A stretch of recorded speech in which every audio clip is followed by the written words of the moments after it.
and from the team, the National Assembly. Of course, issues to do with health are issues that are beyond our control. Mr. Speaker, sir, that said, we also would want to be cognizant of the fact that we are dealing with a constitutional moment. We are dealing with an item whose timelines are prescribed within our Constitution. Mr. Speaker, sir, contrary to what learned senior counsel, Mr. Paul Mwite, would want to persuade this House to believe, the proceedings before this House have not been the subject or have not been transacted pursuant to Article 145(6). Mr. Speaker, sir, on the 9th of October this year, this House did pass a resolution pursuant to the provisions of Article 145(3). Mr. Speaker, sir, pursuant to that resolution, there was a Gazette notice which very clearly indicates that this House was not going to determine that, the matter at hand from a committee perspective, but that the whole House would then be determining the matter. It then follows, Mr. Speaker, sir, that the provisions of Article 145(6) would not be applicable. Mr. Speaker, sir, in the same Gazette notice, you did gazette the 16th and 17th of October to be the days assigned for the hearing and determination of the motion that is before you. That said, Mr. Speaker, sir, we appreciate the place of fair hearing and an opportunity to be accorded the chance and the facilities to be able to defend one's self in a motion such as this. Mr. Speaker, I would want to add that the opportunity to be heard does not have to be oral.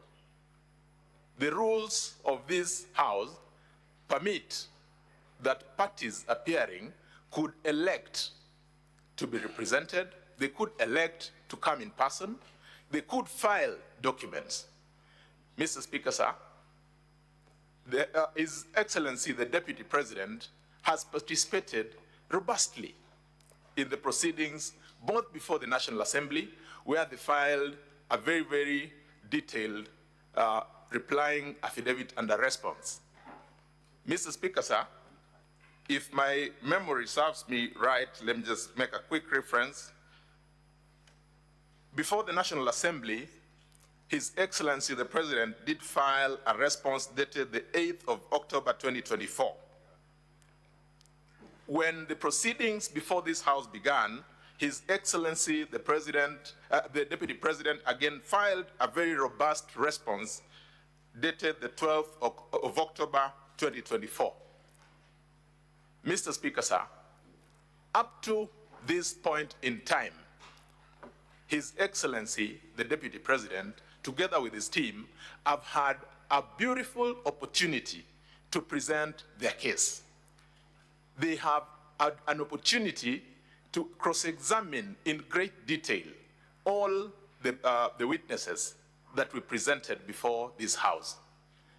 If anything, Mr. Speaker, sir, if any prejudice were to be occasioned in the course of this, hearing this matter, that prejudice would be on us, because our expectation would be that His Excellency the President would be able to attend and avail an opportunity for the National Assembly to cross-examine him. Mr. Speaker, sir, taking into account the circumstances that we find ourselves in, having also very keenly heard learned senior counsel speak, matters held are not matters to be taken lightly. On the same tone, Mr. Speaker, sir, matters held cannot be given timelines.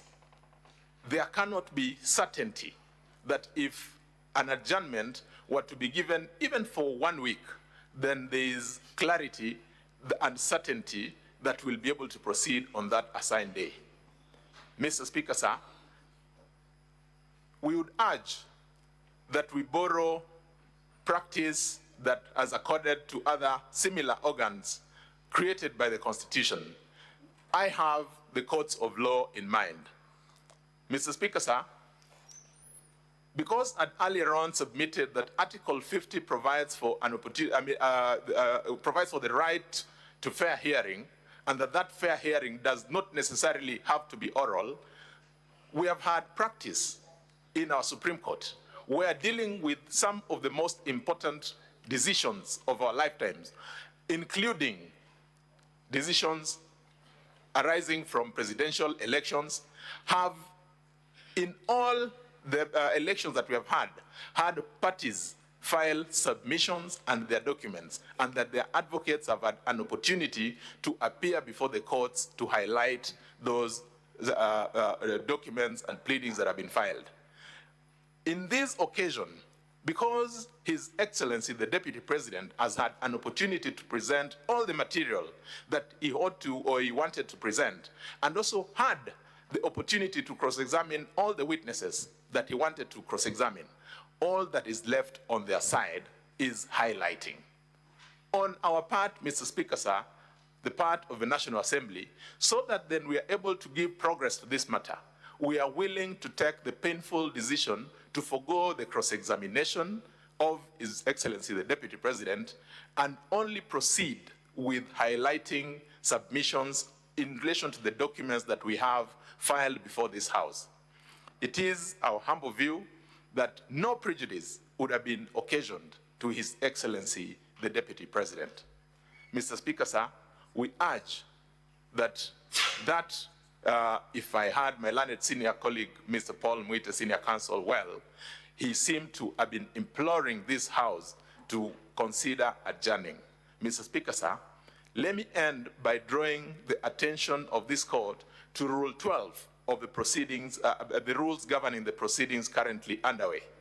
Mr. Speaker, sir, Rule 12 of those rules dictates that once the hearing has commenced, it shall proceed up to the end. It does not provide for an option for the House to adjourn. If that is the dictate, Mr. Speaker, sir, of the rules governing the proceedings before this House, we urge that being a country, being an organ of a constitution that is that is controlled by the rule of law and the Constitution, you direct that we proceed with the hearing as had been planned. I am most obliged. Mr. Speaker, sir, just before I leave the ground, maybe I would want to invite my leader, Mr. Honorable James Orengo, Senior Counsel, to also just add one word before you give your directions. I'm most obliged.